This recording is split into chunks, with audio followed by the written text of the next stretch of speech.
कोई दूसरा ऑप्शन है ही नहीं हमारे पास। हम क्लाइमेट चेंज से तप के मरेंगे, रोस्टेड डेथ, जल के मरेंगे सारे के सारे, और इसे स्वीकार करना पड़ेगा।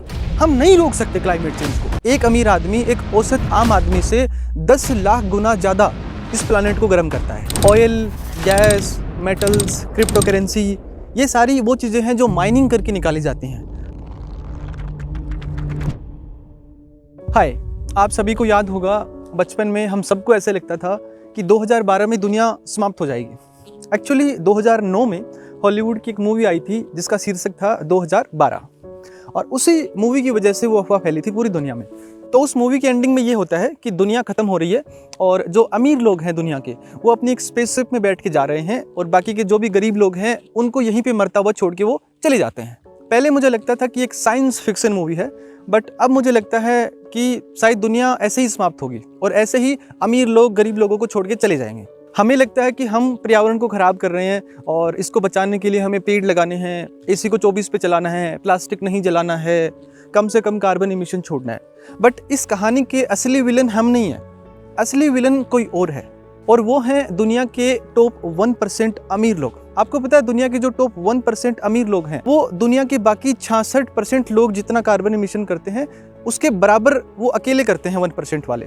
यानी लगभग 500 करोड़ लोग एक तरफ और सिर्फ 7 करोड़ लोग एक तरफ बराबर कार्बन एमिशन छोड़ते हैं। 2019 में इन टॉप 1% अमीर लोगों ने लगभग 600 करोड़ टन कार्बन एमिशन छोड़ा था। और अगर हम इस कहानी के थोड़ा और डीप जाएं तो इन टॉप 1% अमीर लोगों के अंदर भी एक ग्रुप है, और वो है दुनिया के 12 सबसे बड़े बिलियनर, टॉप 12 बिलियनर। सिर्फ ये 12 बिलियनर एक साल में लगभग 2 करोड़ टन कार्बन एमिशन छोड़ते हैं। यानी लगभग 21 लाख परिवारों की जितना कार्बन एमिशन सिर्फ 12 लोग करते हैं। यानी एक अमीर आदमी एक औसत आम आदमी से 10 लाख गुना ज़्यादा इस प्लानेट को गर्म करता है। और इस कहानी में अगर हम थोड़ा और गहराई में जाएं तो हमें पता चलेगा इनकी लग्जरी लाइफ, इनके प्राइवेट जेट्स, इनके योट्स, इनकी वजह से लगभग दुनिया में हर साल 12,000 लोग मारे जाते हैं। और इन बिलियनर्स की लाइफस्टाइल से भी ज़्यादा कार्बन एमिशन होता है इनकी इन्वेस्टमेंट से। Oil, gas, metals, crypto currency, ये सारी वो चीज़ें हैं जो माइनिंग करके निकाली जाती हैं। और इसी तरह लगातार चल रही माइनिंग की वजह से क्लाइमेट चेंज हर साल तेज़ी से बढ़ रहा है। 2023 में हमने देखा कि साल के हर एक दिन कहीं ना कहीं एक्सट्रीम वेदर इवेंट देखा गया था। कहीं पे एक बाढ़, कहीं पे सुनामी, कहीं पे बहुत तेज़ धूप, कहीं पे बहुत तेज़ बारिश। और इसी वजह से 2023 में लगभग 27,000 लोगों ने अपनी जान गंवा दी थी। नाउ अब जब हमें साफ साफ दिख रहा है कि इस कहानी का असली विलन हम नहीं हैं, असली विलन तो कोई और है, हमें तो बस मोहरा बनाया जा रहा है, तो फिर सरकारें कठोर कानून क्यों नहीं बनाती, क्यों वो उन पे एक्शन नहीं लेती? यहाँ पे काम आता है इन बिलियनर्स का पैसा। जैसे अभी हाल ही में ब्राज़ील में एक कॉन्फ्रेंस चल रही है क्लाइमेट चेंज पे, लेकिन क्लाइमेट चेंज के लिए जितनी लीडरशिप उस कॉन्फ्रेंस में होगी उससे कहीं ज़्यादा इन फॉसिल फ्यूल की कंपनीज के एजेंट वहाँ पे मिलेंगे, लगभग 1700 से ज़्यादा, जिनका काम होता है सरकारों को ऐसे कानून बनाने से रोकना जो उनकी गतिविधियों को रोके और वो और ज़्यादा माइनिंग कर पाएँ और ज़्यादा मोटा पैसा कमा पाएँ। तो अब अगर मैं इस कहानी को समराइज़ करूँ तो पेड़ लगा के, प्लास्टिक ना जला के, या फिर एसी को 24 पे चला के, या फिर अपनी कार ना चला के भी आप क्लाइमेट चेंज को रोक नहीं सकते, क्योंकि हम इस कहानी के असली विलन है ही नहीं ना। हमारा कंट्रीब्यूशन 1% से भी कम है। जो रियल कंट्रीब्यूशन होता है वो होता है इन बिलियनर्स की लाइफस्टाइल से, इनके प्राइवेट जेट से, इनकी इन्वेस्टमेंट से। तो आप उसको कैसे रोकोगे? उसको रोक नहीं सकते, क्योंकि उनके पास पैसा इतना है कि वो सरकारों को कंट्रोल करते हैं, क्योंकि इलेक्शन जीतने के लिए भी तो पैसे चाहिए ना, तो पैसे वहाँ से आ जाते हैं सरकार के पास।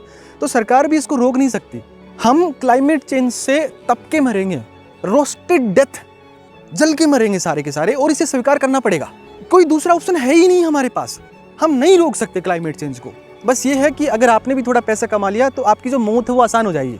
और एक मज़े की बात बताऊं, अब मैंने जो भी बातें करी हैं ये बातें आम आदमी इनको कभी सीरियस लेता ही नहीं है। आम आदमी को कोई कुछ नहीं पड़ी क्लाइमेट चेंज की, ग्लोबल वार्मिंग की।